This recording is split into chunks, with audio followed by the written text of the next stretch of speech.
I've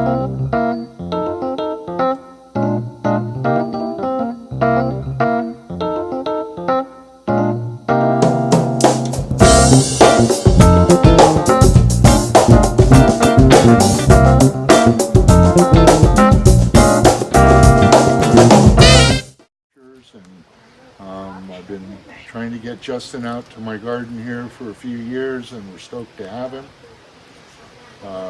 A little bit of history for Justin is Floribunda started in '87 conceptually. We started planting in 1988. We have 2 3-acre parcels. We're going to start on the newer side. I kind of started not knowing what I was doing. Thank goodness some citrus tropical fruit growers here told me they had been to tropical northern Queensland out of Cairns to a conference and met a guy named Kurt Butterfield, who was one of the palm,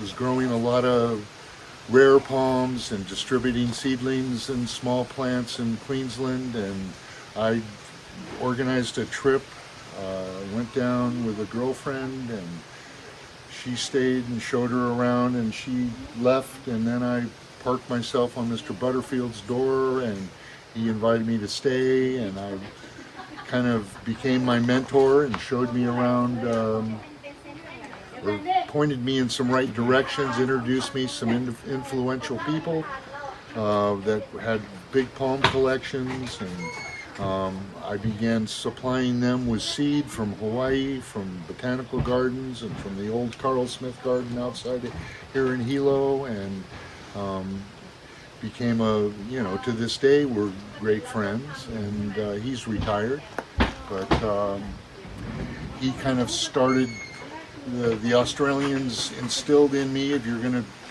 you want to make money in a nursery business, sell small plants. You got to wait 7 to 10 years to grow 15-gallon. Yeah. So I started on from growing larger plants. I kind of did that in a smaller scale, and we started distributing seedling 4-inch and 1 gallon to California and eventually into Florida. But they all encouraged me to plant a garden around my property, and for seed purposes. And I didn't quite, I started acquiring every rare palm I could get my hands on. When we got a few extras, we grew them up to a size where we could plant it in the ground. And it seemed like in the late 80s we rained a hell of a lot more, and with a mixture that I used of organic stuff, we piled fertilizer, and these things finally caught in the ground, and we've developed a heck of a collection. And then I started going out in the wild and seeing stuff in the wild, which really instills you in kind of, you can grow palms and have them in a garden, but until you start seeing this stuff in its native habitat, and you start to see how things are threatened, and how you see from Fiji to Asia to Brazil, you start seeing deforestation, and start seeing how greedy man is and how fragile some of these things are in their environments. I, kind of instinctively grasped the idea of maybe I could play a role in conservation, still not knowing what I was doing and what kind of nest egg we were kind of developing here in Floribunda, because of my lack of overall knowledge in palms. And every year, from traveling and reading intensely and self-educating myself, and then my biggest gap was trying to bridge the gap between a nursery collector with the academic, with the scientist, with the botanists that were doing description, because they all thought that we were guys that went out in the bush and cut trees down and harvested the seed, which was, that wasn't even thought of. We were all doing it ecologically, environmentally, and we were actually getting these things legally out of the countries of origin, legally into Hawaii, and we were playing a role of distribution, which is which is, fortunately, it's the best way of conserving stuff. Absolutely, yeah. The eco people don't always agree with that. They may think you need to build a fence around an area and not allow anybody in there, but I think that's proven to fail, and I think through a few of us out here that are either distributing seed or distributing rare plants, that we're keeping these things going. And we're playing a role that no scientist could even dream of, because they're doing academic work, but they have nothing to do with growing things. And we've been playing a role of describing things out of my garden that are from different countries that are haven't been described, that we found through growing, or is something different. And that's a real big fun thing to be doing, because it's showing that a private garden out of the wild can also play a role in the taxonomy, because there's lots of things that are coming out of Madagascar that are improperly named and could be from a guy that doesn't know what he's collecting, just been sent out to collect palm seeds, and turn out to be something that's just holy grail, or that environment's been totally destroyed. And so, or the academics haven't gotten into that area of Madagascar or Asia or wherever. So anyway,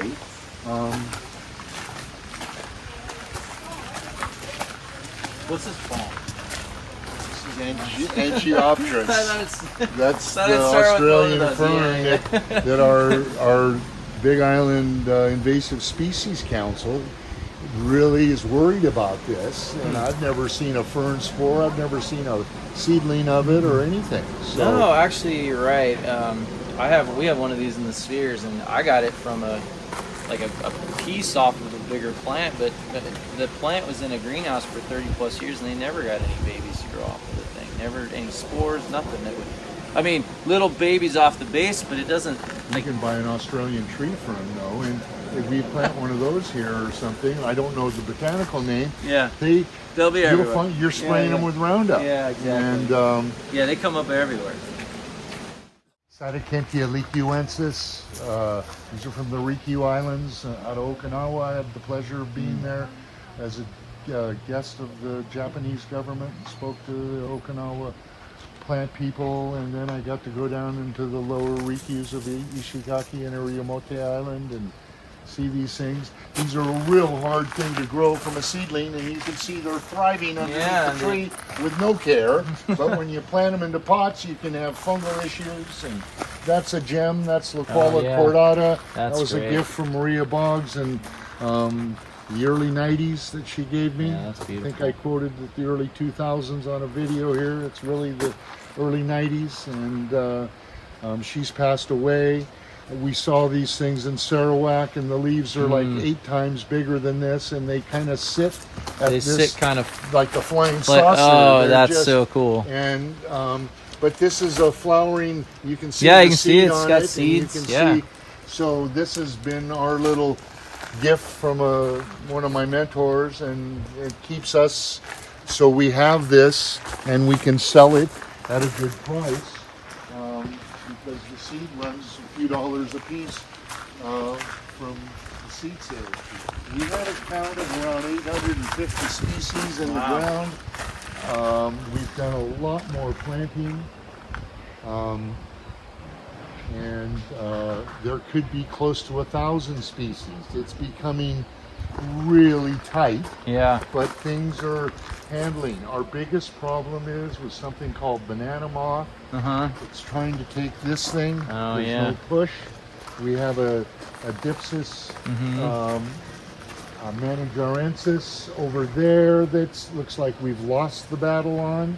But we have this one, and we have another one. But one of the amazing things of the learning process of having a garden is, thank goodness that I did stress diversity instead of getting too carried away with, let's say, having 20 of these things. Look at the enormous flowers. And so this is an inflorescence just come out. This thing's probably going to have, 10 to 20,000 seed on it. we can use 1,000, and because they all work, we can sell 1,000 or share 1,000 to somebody, but a lot of this stuff is really buried on the other side of the fence, which is sad, but I have to think about my business too, because if everybody's got seed and a lot of people can't propagate, although fresh Hawaii seed does is really works. It's not old, and but so the learning experience and this maybe for the ego of having more diversity has worked out, because the seed set is just beyond my expectations. No one ever, I mean, I don't think anybody when I started in the late 80s could tell me that, well, Marcus, when you grow a Dypsis mananjarensis, you're going to be throwing 15 to 20,000 seeds. The seeds are like a little, you know, about twice the size of a BB, and so it's beyond our comprehension, and it's a good thing because of you know, and it's not seasonal, it's not summer, it's all year round. These things are spiking, and we're heavy-handed feeders, you know, which, because you can see our natural terrain here, it's basically rock. And Bill, the other guy you haven't met that is probably left, does a lot of free rock work. We have a lot of leftover soil from bare rooting with sterile media, and then we can buy crappy cane soil dirt. We make a little cocktail and put dolomite and some trace element stuff in, and we can make these beds which give these things, let's say, 2 feet of extra, because palms are most palms, not the coryphoids, but most palms are surface rooters. And so, and we're basically growing this stuff hydroponically. I'm laughing at this one because we have this one in the spheres, and it's just the top. It's 3 fronds, and I'm like, oh boy. Have you seen any markings? Any mealybug markings? Oh yeah, Because see, they lose it. They and lose that's, it. You know, I can come over here. Yeah, ours is covered in it, which is great. One of the few plants that doesn't actually have mealybug, but looks like it does. These are some Phoenix nucellis I got on a Perploxylon rage. I got turned on to them early. They were discovered or rediscovered by a taxonomist, John Dow, in Australia. I got turned on to a lady that was doing some conservation work from the Fiji palm guy who's passed away, Dick Phillips, and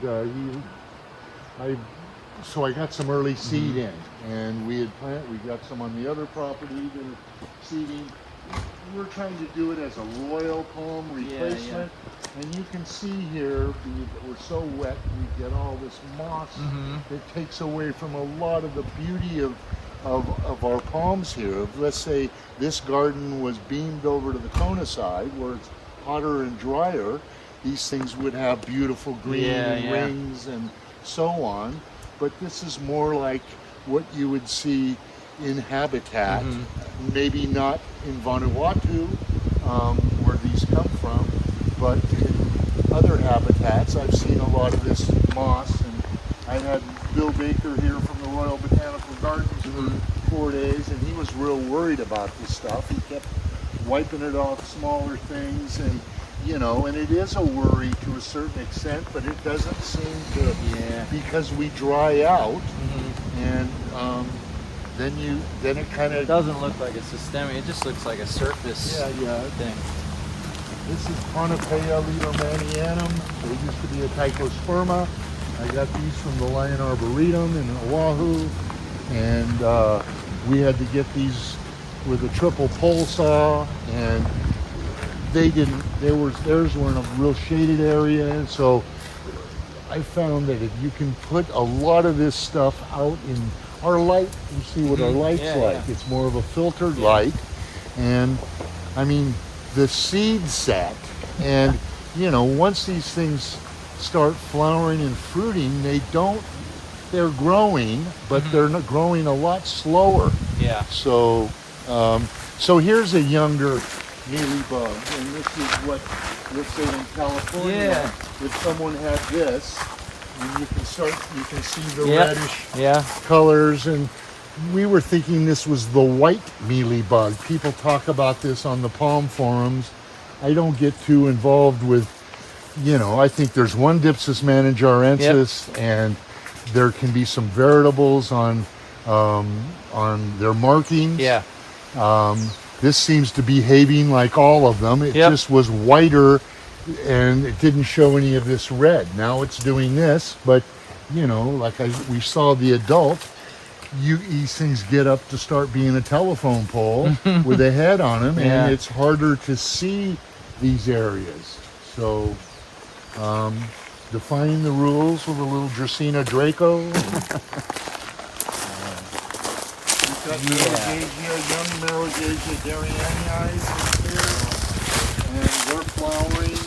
I wrote an article for the International Palm Society. We have 20-foot trunk Marrogasia on the other property, and I can't get them to set. And I thought maybe they were dioecious. And I thought maybe there's rumored to be a third Marrogasia, and I thought maybe those were. So I got scared, and I planted this grouping of 1, 2, 3, 4, 5, 6. So if they were dioecious, I might, you know. But these seem to be behaving more like the book says. It seems like all the plants of this age that I've sold people in a few gardens are making seed, and thank goodness they're my friends and help me out with them. Mine aren't. I mean, hopefully they will be at some point. You know, these things are nicknamed, they're rubbish collectors in the forest, and you can see All the kinds of flowering stuff. in here. These are, and you can see some setting, and that's how they're supposed to behave. These were all white with the males, and the females are supposed to be down here.